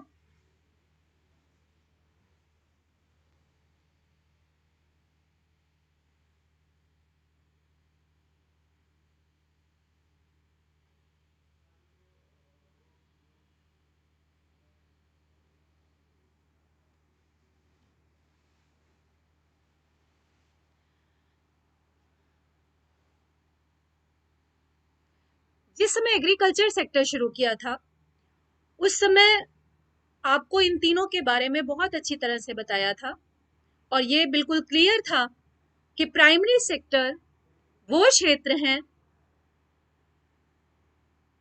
जहां पर प्राकृतिक संसाधनों को कच्चे माल के रूप में यूज किया जाता है उत्पादन के लिए। यानी वो सारे, जैसे कृषि है, फॉरेस्ट्री है, फिशरीज है ना, ये माइनिंग है, यानी जहां पर भी रिसोर्स के रूप में नेचुरल रिसोर्सेज यूज होते हैं, वो सबके सब प्राइमरी सेक्टर में आते हैं। सेकेंडरी सेक्टर या द्वितीय क्षेत्र वो होता है जहां पर जो भी कच्चा माल यूज होता है वो प्राइमरी सेक्टर से आया हुआ होता है। प्राइमरी सेक्टर में जो प्रोडक्ट बनता है वो प्रोडक्ट कच्चे माल की तरह फिर क्या कहाँ यूज होता है, सेकेंडरी सेक्टर में। तो वो सेक्टर द्वितीय क्षेत्र या सेकेंडरी सेक्टर कहलाता है, जो कच्चे माल की तरह प्राइमरी सेक्टर की वस्तुओं से लेकर के कुछ और बनाता है। जैसे एक एग्जांपल देती हूँ आपको, जैसे मान लीजिए कृषि में गेहूं का उत्पादन होता है ना, तो वो तो गेहूं का उत्पादन हो गया, वो प्राइमरी सेक्टर में हो गया, क्योंकि भूमि से गेहूं का उत्पादन किया जा रहा है और भूमि क्या है, नेचुरल रिसोर्स है। अब गेहूं को कच्चे माल की तरह उपयोग करके अगर कोई इंडस्ट्री ब्रेड बनाती है या आटा बना करके उसकी पैकेजिंग करती है, तो ये किस में आएगा, ये सेकेंडरी सेक्टर में आएगा, ये प्राइमरी सेक्टर में नहीं आएगा, ये सेकेंडरी सेक्टर में आएगा, क्योंकि कच्चे माल की तरह किसे यूज किया गया, जो प्राइमरी सेक्टर में है। इसी तरह से जैसे गन्ने का उत्पादन होता है, तो गन्ना उत्पादित होता है प्राइमरी सेक्टर में, क्योंकि भूमि का उपयोग होता है कच्चे माल के तौर पर, भूमि में ही, खेत पे ही उत्पादन किया जाता है। लेकिन इस गन्ने को जब कोई इंडस्ट्री मॉडिफाई करके, यूज करके, तो किस क्षेत्र का उत्पादन है, पहले प्राथमिक क्षेत्र का, उसको कच्चे माल की तरह, रॉ मटेरियल की तरह यूज करके जब चीनी बनाती है, तो वो चीनी इंडस्ट्री होती है ना। और चीनी इंडस्ट्री किस में आती है, सेकेंडरी सेक्टर में, क्योंकि रॉ मटेरियल उसका क्या है, गन्ना, और गन्ना कहाँ से आया, प्राइमरी सेक्टर से। तो प्राइमरी सेक्टर में जो चीजें प्रोड्यूस होती हैं उनका यूज करके, इसी तरह से कपड़ा है, कपड़ा बनाने के लिए किसका यूज होता है, कपास का, तो कपास के धागों से का जो प्रोडक्शन है, कपास का जो प्रोडक्शन है, वो प्राथमिक क्षेत्र में, धागा बनाने की इंडस्ट्री जो है वो सेकेंडरी सेक्टर में, क्योंकि कपास से धागा बनता है, उस धागे से जो कपड़ा बनता है वो भी सेकेंडरी सेक्टर में। तो ये सारी चीजें द्वितीय क्षेत्र में आती हैं, जो कच्चे माल की तरह यूज करते हैं प्राइमरी सेक्टर के प्रोडक्ट को। इसके बाद तृतीय क्षेत्र, जो आपको अभी कुछ दिन पहले ही बहुत अच्छी तरह से बताया था कि इसमें वस्तुओं का उत्पादन नहीं होता बल्कि सेवाओं का उत्पादन होता है, और सेवाओं का काम होता है प्राइमरी सेक्टर और सेकेंडरी सेक्टर के उत्पादन को असिस्ट करना, उनको सहायता देना, उनको हेल्प करना, उनके उत्पादन में जिन चीजों की आवश्यकता हो प्राइमरी सेक्टर और सेकेंडरी सेक्टर में, चाहे पूंजी की जरूरत हो तो बैंकिंग सेक्टर है, अगर मैसेज कम्युनिकेशन की जरूरत है कि भाई प्राइस कितना है और सामान को कहाँ ले जाना है, कैसे बेचना है, मैसेजेस की जरूरत है तो संचार क्षेत्र है, अगर एक सामान जो प्रोडक्ट है उसको एक जगह से दूसरी जगह ले जाना है तो उसके लिए ट्रांसपोर्ट है। जो प्राइमरी सेक्टर और सेकेंडरी सेक्टर में उत्पादन की प्रोसेस के लिए जिस स्किल की जरूरत होती है उसको सिखाने के लिए एजुकेशन है। तो इस तरह से सर्विस सेक्टर जो सर्विसेज प्रोड्यूस करती है उसका एक बहुत बड़ा दायित्व होता है कि वो प्राइमरी और सेकेंडरी सेक्टर को असिस्ट करे, उनको सहयोग प्रदान करे उनके उत्पादन में। इसीलिए जब डिस्कशन किया था तो आपको ये कहा था कि ये बहुत बड़ी समस्या है कि हमारे देश का सेकेंडरी सेक्टर डेवलप नहीं हो पा रहा है, प्राइमरी सेक्टर घटता चला जा रहा है और टर्शियरी सेक्टर डेवलप होता जा रहा है। क्यों? क्योंकि इंटरनल डिमांड नहीं है, एक्सटर्नल डिमांड बहुत ज्यादा है। इसके बाद आगे चलते हैं और यहां से मैं शुरू कर रही हूं आपका आर्थिक विकास क्या होता है। तो आर्थिक विकास को समझने के लिए जो इसके एस्पेक्ट्स हैं वो तीन एस्पेक्ट्स हैं। तीन एस्पेक्ट्स में सबसे पहला सबसे, और ये मॉडर्न एस्पेक्ट्स हैं, इस बात को ध्यान रखिएगा, क्योंकि आर्थिक विकास अपने आप में केवल आर्थिक विकास के रूप में अगर प्रयोग होता है, ये ट्रेडिशनल अप्रोच थी, लेकिन अब वर्तमान समय में केवल आर्थिक विकास एक शब्द के रूप में, अब इसीलिए आपका जो सिलेबस है उसके आगे एक शब्द और लिखा है ना, आर्थिक विकास और सामाजिक विकास, आर्थिक और सामाजिक विकास, इकोनॉमिक एंड सोशल डेवलपमेंट। तो इकोनॉमिक डेवलपमेंट अब केवल एक एस्पेक्ट नहीं रह गया है, उसमें अब सोशल डेवलपमेंट भी इंक्लूड किया गया है। तो ये क्या है? ये मॉडर्न अप्रोच है जिसमें तीन एस्पेक्ट हैं डेवलपमेंट के। किसी भी देश का विकास हो, किसी व्यक्ति का विकास हो, किसी इकोनॉमी का विकास हो, किसी सेक्टर का डेवलपमेंट हो, तो इन सारी चीजों में ये तीन एस्पेक्ट शामिल हैं, जिसमें पहला है आर्थिक विकास, इकोनॉमिक डेवलपमेंट, ये भी आपको पढ़ना है बहुत अच्छी तरह से क्योंकि यही पूरा इकोनॉमिक्स का सिलेबस है। दूसरा है सामाजिक विकास, सोशल इंक्लूजन, जिसकी बात अभी हम कर रहे हैं और ये भी बहुत इंपॉर्टेंट टॉपिक है आपके इस प्री के सिलेबस का। और तीसरा जो सबसे इंपॉर्टेंट पार्ट इसके साथ जुड़ गया है वो है सस्टेनेबल डेवलपमेंट का, पर्यावरण संरक्षण का। यानी केवल आर्थिक विकास की बात ही हम नहीं करेंगे, बल्कि तो आर्थिक विकास अब मॉडर्न टाइम में आर्थिक विकास में तीनों चीजें हैं, इकोनॉमिक डेवलपमेंट भी है, सोशल डेवलपमेंट भी है और सस्टेनेबल डेवलपमेंट भी है। ये तीनों एस्पेक्ट लेकर के ही मॉडर्न डेफिनेशन अब आर्थिक विकास की दी जाती है। तो आगे चलते हैं और देखते हैं कि यह आर्थिक विकास क्या होता है। तो अब आर्थिक विकास या इकोनॉमिक डेवलपमेंट की जब हम बात करते हैं, उससे पहले ये जो ऊपर पहले दोनों टर्म लिखे हुए हैं ना, आर्थिक प्रगति और आर्थिक समृद्धि, ये दोनों पहले आते हैं ट्रेडिशनल अप्रोच में। और कहा यह जाता है कि 20वीं 18वीं शताब्दी तक कह सकते हैं, बहुत जो पुरानी धारणा रही है, पुरानी धारणा में इकोनॉमिक ग्रोथ या इकोनॉमिक प्रोग्रेस या इकोनॉमिक डेवलपमेंट, ये तीनों एक दूसरे के, तीनों पर्यायवाची माने जाते थे, सिनोनिम्स थे एक दूसरे के, इनमें कोई अंतर नहीं किया जाता था। लेकिन वास्तव में जब इन तीन शब्दों का अलग अलग प्रयोग होता है तो ये yes Bhargav Kalita, socio economic development, not only socio-economic development but also sustainable development is included in the economic development word। तो तीनों चीजें जब एक साथ आती हैं, socio economic and sustainable development, actually तभी पूरा डेवलपमेंट माना जाता है किसी भी कंट्री का। तो सबसे पहला टर्म जो यूज होता है वो होता है इकोनॉमिक प्रोग्रेस, इकोनॉमिक ग्रोथ, और इसके बाद जो लार्ज पर्सपेक्टिव है, जिसका जो बड़े पैमाने पर देखा जाता है, इकोनॉमिक डेवलपमेंट, जैसा अभी आपको बताया कि जिसमें बाकी दोनों एस्पेक्ट भी एडेड हैं। कौन से दोनों? सोशल डेवलपमेंट भी और सस्टेनेबल डेवलपमेंट भी। तो आगे चलते हैं, जल्दी से एक बार देख लेते हैं, लेकिन मैं इन पे बहुत फोकस नहीं करूंगी, बस टर्म्स आप देख लीजिए कि इनका मतलब क्या है।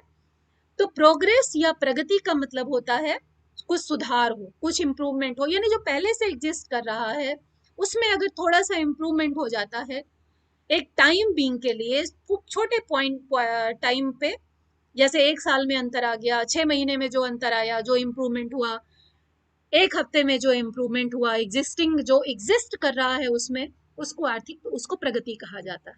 और इकोनॉमिक एक्टिविटीज में होता है तो वो इकोनॉमिक प्रोग्रेस कहलाती है ना। और इकोनॉमिक प्रोग्रेस वास्तव में जो भी देश में लोग रहते हैं उनके जो रहन सहन के स्तर में, जो उनके सोचने का दृष्टिकोण है, उसमें जो पॉजिटिव एटीट्यूड में चेंजेस आते हैं उसको इकोनॉमिक प्रोग्रेस में रखते हैं। क्वालिटेटिव और क्वांटिटेटिव दोनों एस्पेक्ट्स इसमें इंक्लूड होते हैं, लेकिन यहाँ पर खास बात यह है कि चूंकि अर्थशास्त्रियों ने कहीं भी इकोनॉमिक प्रोग्रेस को बहुत ज्यादा इन शब्द को इस्तेमाल नहीं किया, इसलिए इसको हम यहीं पर छोड़ देते हैं। ज्यादा जो कंपैरिजन हुआ, ज्यादा जो डिबेट हुई वो इस बात पर हुई, किस पर? आर्थिक वृद्धि पर और आर्थिक विकास पर। तो आगे हम देखेंगे कि इकोनॉमिक प्रोग्रेस एक जनरल टर्म है जो आपने अभी समझ लिया। अब हम आएंगे इकोनॉमिक ग्रोथ पर। इकोनॉमिक ग्रोथ क्या है? इकोनॉमिक ग्रोथ या आर्थिक समृद्धि, मैं विशेषताएं पॉइंट वाइज यहाँ पर बताती चल रही हूँ, इसे बहुत नैरो कॉन्सेप्ट के रूप में देखा जाता है, यानी इसमें बहुत ज्यादा चीजें इंक्लूड नहीं की जाती हैं इकोनॉमिक ग्रोथ में। और ये बहुत लंबे समय तक ऐसा नहीं है कि इकोनॉमिक ग्रोथ का यूज नहीं हुआ। इकोनॉमिक ग्रोथ बहुत लंबे समय तक यूज की जाती रही है।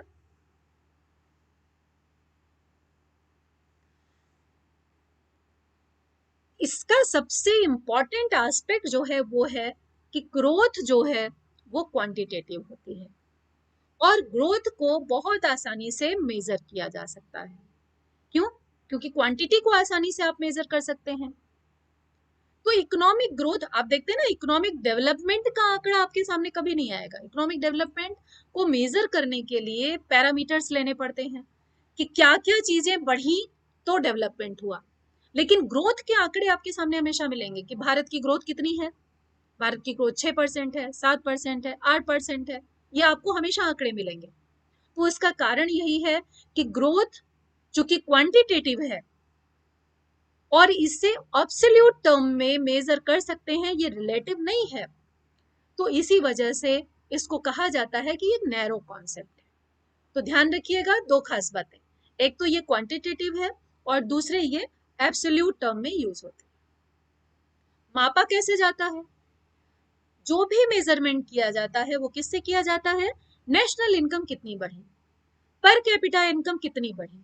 तो जब भी इकोनॉमिक ग्रोथ मेजर की जाती है, और चूंकि नेशनल इनकम और पर कैपिटा इनकम क्वांटिटेटिव है, मात्रा के रूप में बताई जा सकती हैं, इसीलिए इकोनॉमिक ग्रोथ इनको मेजर करती है और आराम से ये पता चल जाता है कि किसी भी देश की या किसी भी अर्थव्यवस्था की इकोनॉमिक ग्रोथ कितनी है।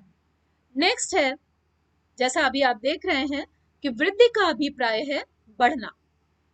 तो किसी अर्थव्यवस्था में पर कैपिटा इनकम, उसका प्रोडक्शन, उसका इन्वेस्टमेंट, उसका कैपिटल फॉर्मेशन, उसका इन्वेस्टमेंट, उसकी जीडीपी, ये सारी चीजें बढ़ रही हैं, तो ये सब क्या है? ये सब इंडिकेटर हैं इकोनॉमिक ग्रोथ के। और सबसे बड़ी बात जो है वो ये है कि उत्पादन में, पर कैपिटा इनकम में, नेशनल इनकम में वृद्धि तो इसमें सम्मिलित की जाती है, लेकिन इसमें किसी प्रकार के टेक्नोलॉजिकल और इंस्टीट्यूशनल चेंजेस, यानी तकनीकों में क्या परिवर्तन हुआ, संस्थाओं में क्या परिवर्तन हुआ, ये इसमें शामिल नहीं किया जाता। क्योंकि अगर इनको शामिल कर लिया जाएगा तो उसको क्वांटिटेटिव टर्म में मेजर करना आसान नहीं होगा। इसीलिए इकोनॉमिक ग्रोथ में केवल उत्पादन में वृद्धि, राष्ट्रीय आय में वृद्धि, इसी को मुख्य रूप से सम्मिलित किया जाता है। अब देखते हैं कि क्या क्या कैरेक्टरिस्टिक्स हैं मॉडर्न इकोनॉमिक ग्रोथ की, जल्दी से देख लेते हैं।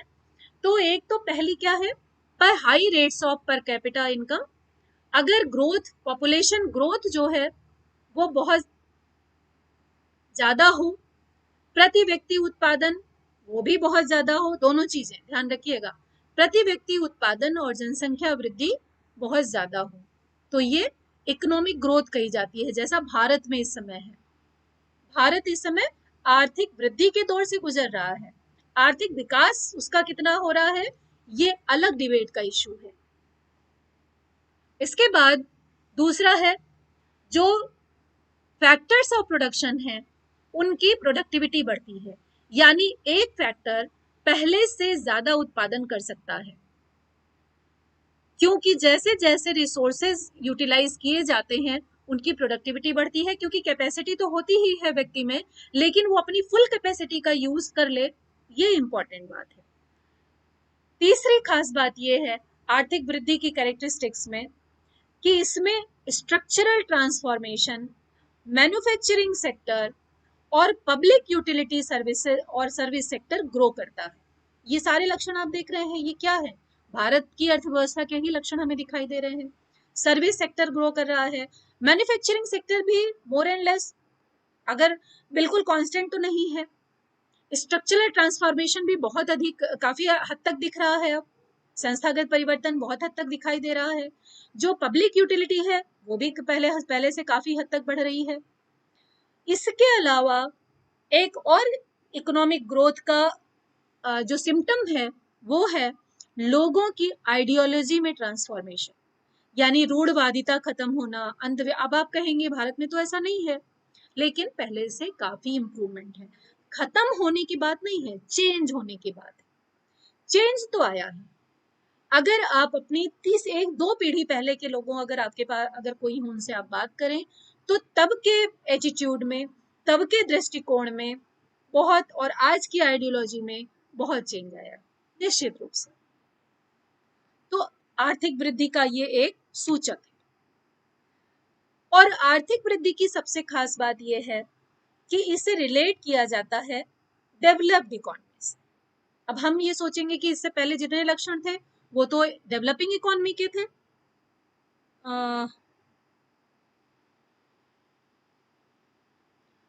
ग्रे इकोनॉमी काउंट नहीं होती, फिर प्रॉपर कैसे पता करते हैं? ग्रे इकोनॉमी को काउंट करने के लिए सीएसओ, अब तो सीएसओ और एनएसएसओ खत्म हो गए हैं, लेकिन जो कुछ सीएसओ में रजिस्टर्ड होता था वो रजिस्टर्ड इकोनॉमी में होता था। एनएसएसओ क्या करता था, अब तो दोनों मिलके एनएसओ बन गए हैं। एनएसएसओ जो है national sample survey organisation, time time पे सर्वेक्षण करता था, सैंपल सर्वे करता था, उसी से ये इनफॉर्मल सेक्टर जो है वो काउंट किया जाता था। पूरी तरह से इसको काउंट करना बहुत मुश्किल होता था और अभी भी है, लेकिन फिर भी एनएसएसओ रेगुलर बेसिस पर तमाम सर्वे चला चला करके सर्वे चलाता था, जिसमें अपने लोगों को भेजता था और इन सबकी जो प्रोडक्शन है या जो भी इकोनॉमिक एक्टिविटी ये लोग करते थे उनको काउंट करता था और उनको काउंट करके उन्हें इंक्लूड करने की कोशिश करता था। इसीलिए आप देखिए, अगर आप कभी भी सर्च करिएगा तो जो एनएसएसओ के सर्वेक्षण के डेटा हैं और जो सीएसओ के डेटा हैं उन दोनों में disinvestment help us to grow, disinvestment, देखिए ये कहना कि डिसइन्वेस्टमेंट ग्रो के लिए हेल्प करता है, इस पे सब ये डिबेटेबल इशू है। मैं ऐसा मानती हूँ कि ये डिबेटेबल इशू है, क्योंकि डिसइन्वेस्टमेंट करके पूंजी कलेक्ट करना और उसको फिर कहाँ लगाया जा रहा है, ये डिबेटेबल इशू है, मैं इस पे अभी डिस्कस नहीं करूंगी। लेकिन हाँ, डिसइन्वेस्टमेंट करने से ऐसे देशों को लाभ जरूर होता है, दो बातों से होता है। एक तो ऐसे सेक्टर जहां पर बहुत तेजी से या ऐसे उद्यम जहां से पूंजी प्राप्त की जा सकती है और उसको ऐसे क्षेत्रों में लगाई जाए जो डेवलप नहीं हो पा रहे हैं, तो हाँ, देश ग्रो कर सकता है ऐसी स्थिति में, और ग्रोथ हो सकती है, लेकिन डेवलपमेंट हो रहा है कि नहीं हो रहा है ये अलग इशू है।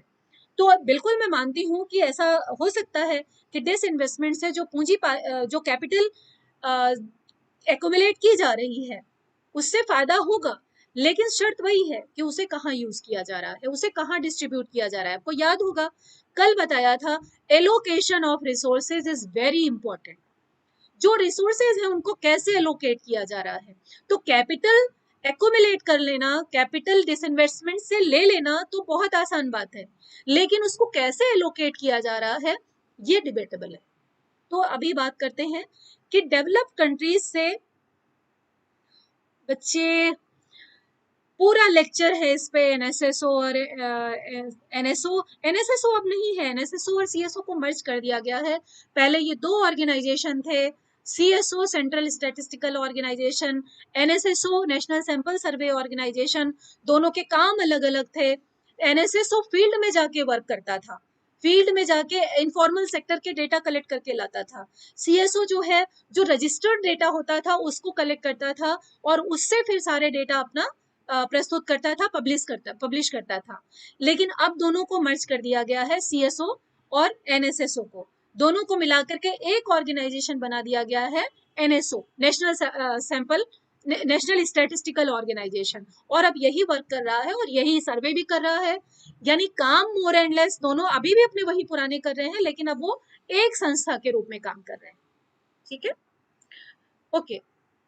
तो ये प्रॉब्लम जो ग्रोथ है ये मोस्टली डेवलप्ड कंट्रीज से जुड़ी हुई हैं, जहां पर इकोनॉमिक रिसोर्सेज को जनरली यूटिलाइज किया जा चुका है। तो ग्रोथ, इकोनॉमिक ग्रोथ रिलेटेड किससे है? डेवलप्ड कंट्रीज से। यानी जहां पर जो सोशल डेवलपमेंट की प्रॉब्लम्स है उनको खत्म किया जा चुका है, केवल आपको इकोनॉमिक ग्रोथ करनी है। अब जो सोशल प्रॉब्लम्स है उनसे रिलेटेड कोई इशू नहीं है, तो केवल आपको इकोनॉमिक ग्रोथ करनी है, यानी केवल डेटा बढ़ाना है अब सिर्फ। अब क्वालिटेटिव टर्म्स को ज्यादा, क्वालिटी बढ़ाने पर बहुत ज्यादा फोकस नहीं करना है, तो इसीलिए इसको रिलेट किया जाता है किससे? डेवलप्ड कंट्रीज से। और जैसा आपको बार बार कहा कि ये एक क्वांटिटेटिव प्रोसेस है।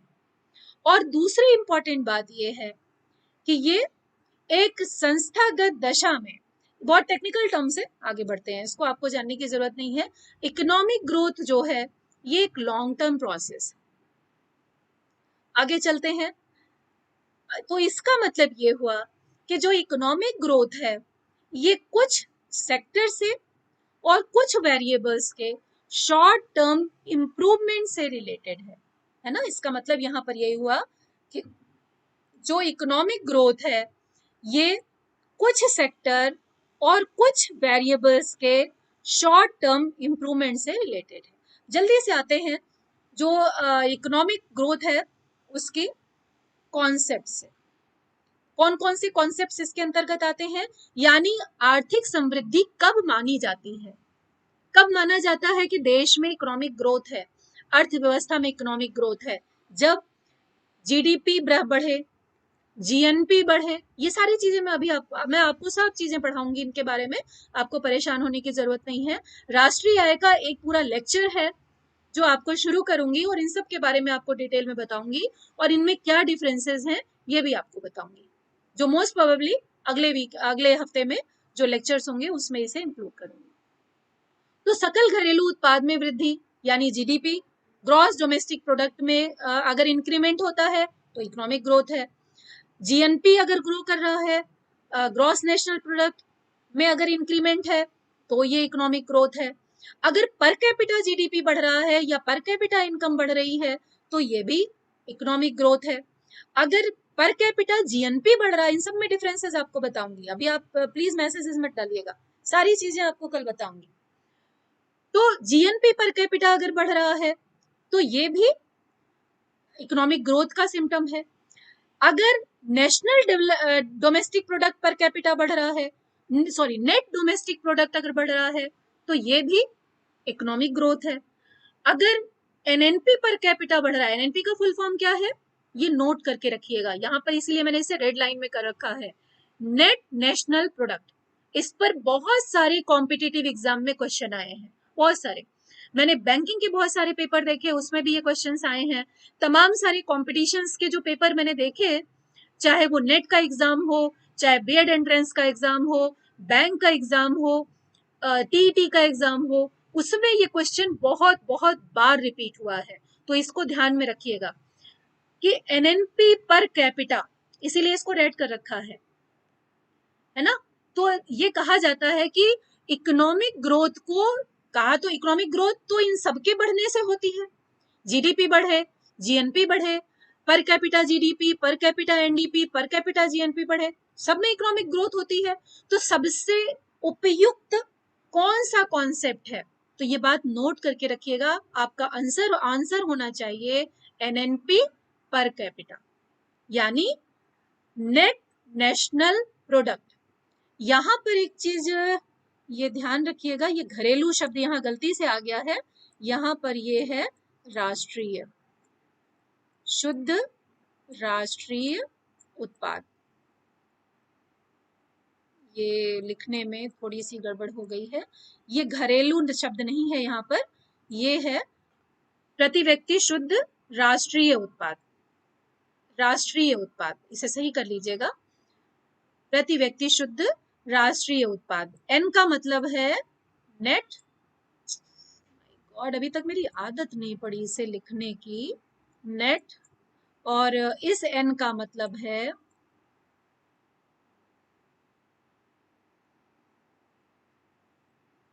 नेशनल, यानी राष्ट्रीय,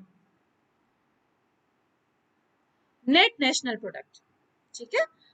हाँ, एनएनपी का मतलब है नेट नेशनल प्रोडक्ट। तो ये जो घरेलू शब्द है ये इसमें से हटा दीजिएगा, शुद्ध राष्ट्रीय उत्पाद इसको कहते हैं, और ये इकोनॉमिक ग्रोथ की सबसे उपयुक्त अवधारणा है, सबसे उपयुक्त कॉन्सेप्ट है। बहुत बार ये क्वेश्चन पूछा गया है, तो जब भी आपका आंसर हो तो हमेशा एनएनपी, केवल एनएनपी दिया है, अगर ये सारे दिए हैं और केवल एनएनपी दिया है तब भी आपको एनएनपी पर टिक करना है, और NNP and NNP per capita दिया है तो आपको एनएनपी पर कैपिटा पे आपको टिक करना है, ये बात याद रखिएगा। अब यहाँ पर ये इकोनॉमिक ग्रोथ का कॉन्सेप्ट पूरा खत्म। अब आते हैं जल्दी से इकोनॉमिक डेवलपमेंट पे, क्योंकि हमारे पास बहुत समय नहीं बचा है। इकोनॉमिक डेवलपमेंट क्या है, तो economic development basically qualitative terms है, गुणवत्ता से रिलेटेड, क्योंकि ग्रोथ तो सभी अर्थव्यवस्थाओं में होती है, जीडीपी सबकी बढ़ती है ना, लेकिन जब कोई देश ग्रोथ जिसमें हो रही हो, जीडीपी बढ़ रही हो, जैसे हमारे देश की 3 ट्रिलियन इकोनॉमी और 5 ट्रिलियन बनने के हम सपने देख रहे हैं, क्यों देख रहे हैं, क्योंकि हमारी जीडीपी की ग्रोथ बढ़ती जा रही है, एनएनपी बढ़ती जा रही है, राष्ट्रीय आय बढ़ती जा रही है, विश्व के 5 प्रमुख अर्थव्यवस्थाओं में हम खड़े हुए हैं। लेकिन जिन 5 अर्थव्यवस्थाओं के साथ हम खड़े हैं, अगर वास्तव में विचार किया जाए तो वास्तव में क्या हम उन 5 बाकी की 4 अर्थव्यवस्थाओं के पीछे खड़े होने के लायक हैं? अब ये क्वेश्चन कैसे सॉल्व होगा कि क्या हम इनके बराबर खड़े हैं कि नहीं? उसके लिए सिर्फ 3 क्वेश्चन इंपॉर्टेंट है बच्चों, सिर्फ 3 क्वेश्चन। पहला क्वेश्चन ये है कि क्या निर्धनता के स्तर में कमी हुई राष्ट्रीय आय बढ़ने के साथ साथ? Question number 1। क्वेश्चन नंबर 2, क्या रोजगार के स्तर में जिस हिसाब से जीडीपी बढ़ रहा है उस हिसाब से रोजगार का स्तर बढ़ा? Question number 2।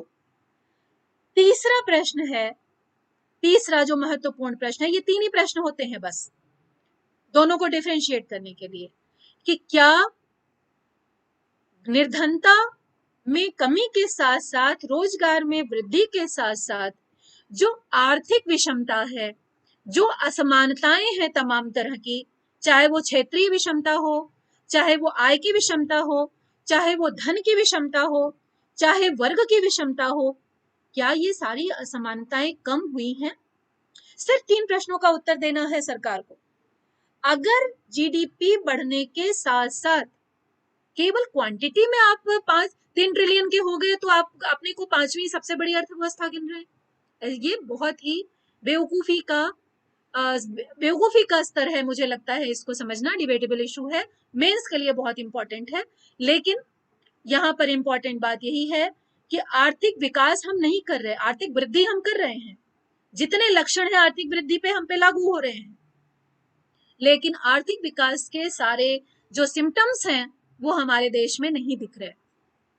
तो इन 3 प्रश्नों का उत्तर जब तक नहीं मिल जाता तब तक हम ये नहीं कह सकते कि हमारा देश विकास कर रहा है, क्योंकि इकोनॉमिक डेवलपमेंट वो डेवलपमेंट है जो जहां पर सारे रिसोर्सेस का मैक्सिमम यूटिलाइजेशन हो, ऑप्टिमम यूटिलाइजेशन। और हमारे देश की स्थिति क्या है कि एक बहुत बड़ा ह्यूमन रिसोर्स पिछले 3-4 सालों से लगातार कहा जा रहा है कि हमारे देश में जो वर्किंग पॉपुलेशन है, जिसको हम डेमोग्राफिक डिविडेंड कहते हैं, मैं डेमोग्राफिक डिविडेंड पढ़ाऊंगी आपको जब डेमोग्राफी सोशल इंक्लूजन में पढ़ाऊंगी।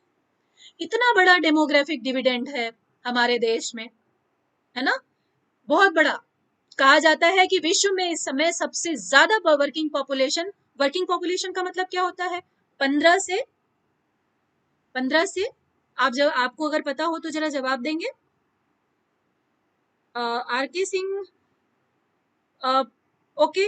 मुझे लगता है कि जो मैंने यहाँ पर पीपीटी में जो डाल रखा है, इसीलिए मैं उसे बाइलिंगुअल कर देती हूँ, लेकिन एक्सप्लेनेशन में प्रॉब्लम ये है कि मैक्सिमम बच्चा जो है वो हिंदी मीडियम का है। इस वजह से थोड़ा सा दिक्कत होती है कि अगर मैं इंग्लिश में एक्सप्लेन करती हूँ तो बाद में बहुत सारे मैसेजेस आते हैं और 2 बार रिपीट करने में फिर बहुत समय जाता है। तो प्लीज आप इसे कोशिश करिए पीपीटी से और टर्म से इसे समझने की। तो जल्दी से मुझे बताइए कि वर्किंग पॉपुलेशन कौन कौन से एज के, 15 से 60, 15 से 59, अविनाश चंदेल, विशाल पटेल, प्रिया शर्मा 15 से 64 दो अभी इतनी जल्दी, अगर इस तरह से आंसर आएगा तो फिर 18 से 65, रोहित 15 से 30। माय गुडनेस, अगर ये क्वेश्चन आ गया एग्जाम में और ये सारे ऑप्शन आए तो आप क्या टिक करोगे? 15 से 59, 15 लोकेंद्र 15 से 59। इतना डिबेटेबल इशू तो नहीं है, वर्किंग पॉपुलेशन बिल्कुल क्लियर है। 15 से 40 नहीं बच्चे दीक्षा, 15 से 59 या 15 से 60, है ना, ये वर्किंग पॉपुलेशन कही जाती है। तो वर्किंग पॉपुलेशन या डेमोग्राफिक डिविडेंड जो है वो इस समय भारत का सबसे ज्यादा है। उसके बाद भी नहीं प्रिया, 15 से 64 नहीं है बच्चे, 15 से 60 ही है। 64 केवल सेंट्रल गवर्नमेंट में कुछ लोग वहां पर उम्र उनकी 65 कर दी जाती है, लेकिन मैक्सिमम वर्किंग पॉपुलेशन जो आइडेंटिफाई है यूएन के द्वारा वो 15 से 15 टू 59 है। ठीक है, तो ये बात बिल्कुल ध्यान रखिएगा। तो भारत के पास इतना बड़ा ह्यूमन रिसोर्स है, क्या उसने सबका यूटिलाइजेशन कर लिया? तो अगर वो नहीं कर पाया है तो हम कैसे कह सकते हैं कि हम 5वीं सबसे बड़ी अर्थव्यवस्था हैं? दूसरी बात यह है कि economic development is a continuous process, ये निरंतर चलती है। ऐसा नहीं, इकोनॉमिक ग्रोथ तो कुछ समय चल के रुक भी सकती है। जैसे इकोनॉमिक ग्रोथ जब मेजर होती है तो क्या होता है, कभी 8%, कभी 6%, कभी 5%, और कभी निगेटिव में भी चली जाती है ना। तो 15 से 59 या 15 से 60 बच्चे, तो दोनों ऑप्शन नहीं आएगा, लेकिन अगर आता है तो आप 15 टू 60 ट्रिक करिएगा, 60। ठीक है, तो ये कंटिन्यूअस प्रोसेस है जो लगातार चलती रहती है। तीसरी बात यह है इकोनॉमिक डेवलपमेंट की कि इसमें लोगों का स्टैंडर्ड ऑफ लिविंग इंप्रूव होता है। दूसरी बात यह है कि जो राज्य है, जो सरकार है, वो वेलफेयर फंक्शंस ज्यादा करती है। ये चीजें हमारे देश में लागू होती हैं इकोनॉमिक डेवलपमेंट के एस्पेक्ट्स के अकॉर्डिंग, क्योंकि यहाँ पर अगर पहले के समय से तुलना करें तो जैसे जैसे जीडीपी बढ़ रही है वैसे वैसे स्टैंडर्ड ऑफ लिविंग में इंप्रूवमेंट तो है निश्चित रूप से। वेलफेयर फंक्शंस गवर्नमेंट के बढ़े हैं, इसमें भी कोई दो राय नहीं है। नेशनल इनकम और पर कैपिटा इनकम बढ़ी है, इसीलिए ये पॉइंट्स मैंने अलग करके यहाँ पर रखे हैं अगली स्लाइड में, क्योंकि ये वो पॉइंट हैं जो हमारे देश में फिलहाल दिख रहे हैं, लेकिन इससे पहले के जो पॉइंट्स थे वो अभी अब उनको हम अचीव नहीं कर पाए हैं। तो इकोनॉमिक डेवलपमेंट भी एक लॉन्ग टर्म प्रोसेस है। इकोनॉमिक डेवलपमेंट और इकोनॉमिक ग्रोथ ये दोनों बिल्कुल अलग चीजें नहीं है, बल्कि इकोनॉमिक डेवलपमेंट में इकोनॉमिक ग्रोथ इंक्लूड होती है।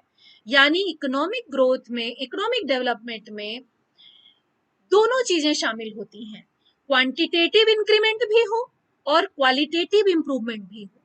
दोनों चीजें जब होती हैं तो वो आर्थिक विकास कहलाता है। जैसे एक बच्चा है जब एक बच्चे का शरीर बढ़ता है तो क्या बढ़ता है, क्वांटिटी बढ़ती है ना, लंबाई बढ़ गई, उसकी मोटाई बढ़ गई, उसका वजन बढ़ गया, तो ये सारी चीजें ग्रोथ में आती हैं। लेकिन बच्चा अगर पढ़ रहा है, अच्छी एजुकेशन ले रहा है, अच्छे संस्कार ले रहा है, अच्छी एक्टिविटीज कर रहा है, अच्छे तरीके से बोल रहा है, अच्छे तरीके से चीजों को समझ रहा है, तो ये सारी चीजें क्या किसमें आती हैं, क्वालिटी में आती हैं। तो एक तभी तो एक अच्छा नागरिक बनता है, और हम कहते हैं ना कि उसका विकास बहुत अच्छा हुआ है, उसका डेवलपमेंट बहुत अच्छा हुआ है।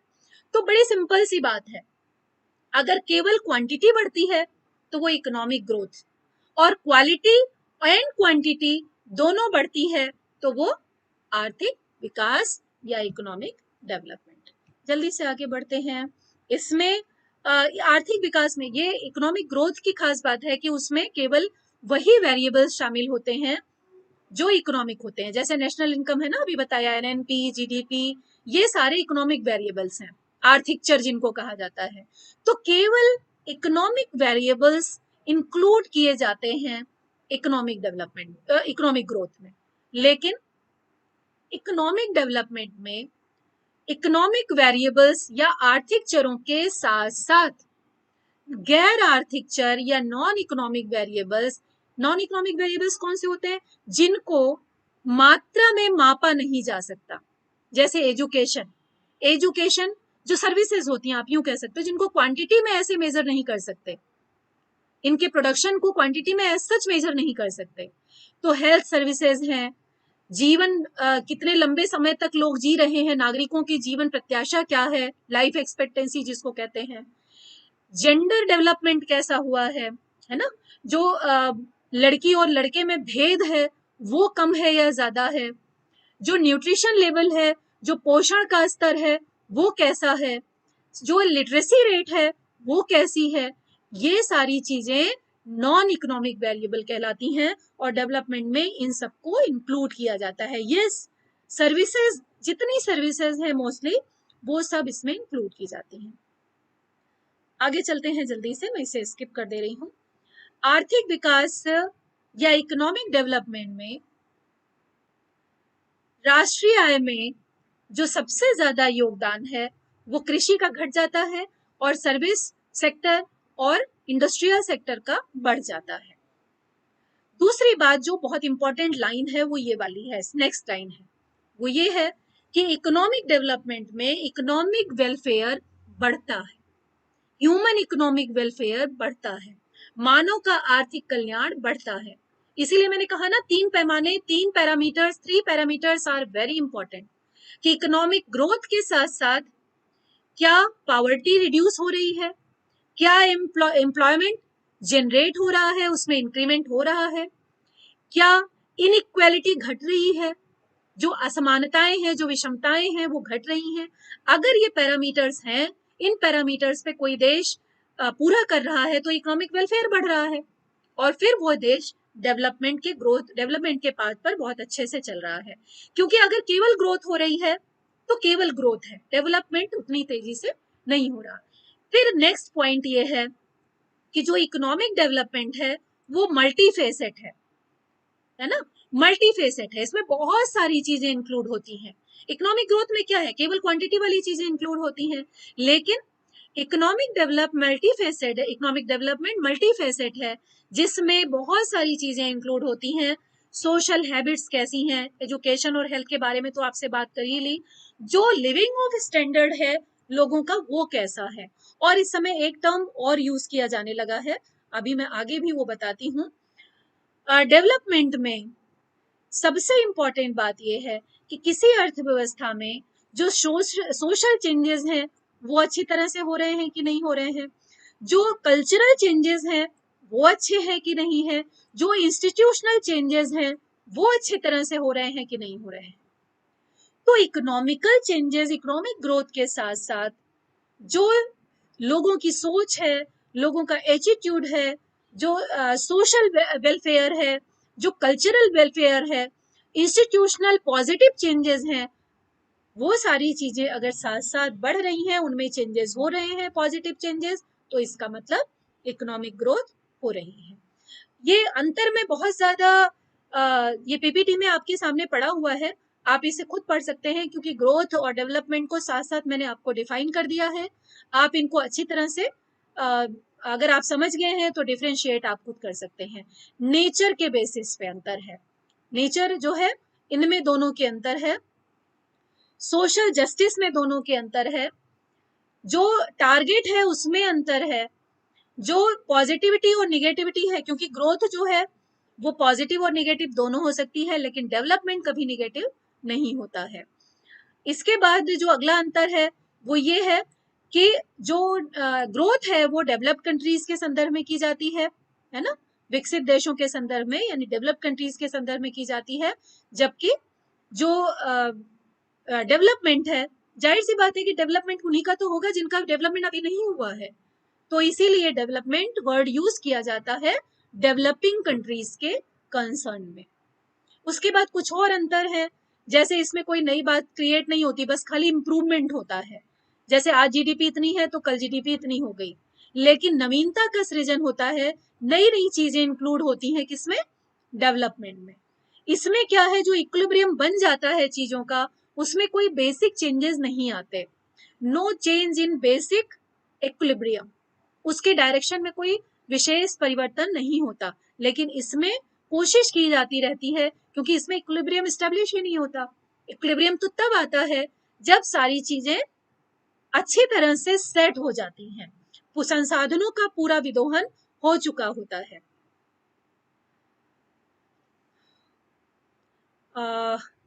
ठीक है, क्लास का टाइम अब खत्म हो गया है, तो मैं जल्दी से आगे इसको बढ़ा दे रही हूँ, इसके बाद मैं इसे यहीं पर रोक दूंगी।